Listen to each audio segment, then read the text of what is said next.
ایک صاحب پوچھتے ہیں کہ اگر سجدہ صاحب سلام پھیرنے کے بعد کیے جائیں تو کیا دوبارہ سلام پھیریں گے؟ اور تشہد پڑھنا ضروری ہے؟ کیونکہ پھر تشہد پڑھنے کے علاوہ والی جو بات ہے اسے لوگ شاذ کہتے ہیں، اور یہ علامہ البانی کی رائے بھی ہے۔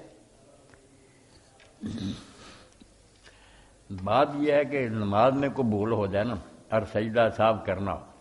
تو اس کے لیے جو بات اصل میں ذہن میں بٹھانے کی ہوئی ہے کہ جو عبدو و رسولوں کے بعد ایک طرف سلام پھیر کر دو سجدے کرتے ہیں نا، پھر اٹھ کر اتحیات درود شریف دعا پڑھتے ہیں، یہ طریقہ کوئی نہیں، اس کا کوئی ثبوت نہیں، نہ یہ کوئی بات ہے۔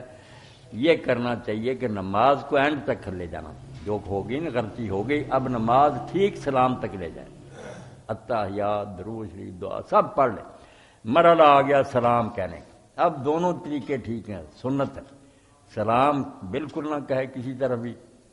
اللہ اکبر کے اگر سجدے میں چلا جائے، دو سجدے کرے، اٹھ کر بیٹھ جائے، پھر اتحیات نہیں پڑھنی، اگر سلام سے پہلے کیے نا پھر اٹھ کر فوراً اسی وقت السلام علیکم ورحمۃ اللہ، اور اگر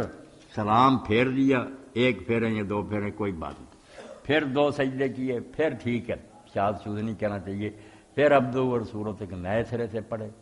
پھر سلام کہے، وہ پہلا سلام نماز کا تھا، یہ اب سجدہ صاحب کا ہوگا، شاید کوئی نہیں کہنا چاہیے، کیونکہ علامہ البانی کو پتا بھی صحابہ سب کا عمل یہی تھا،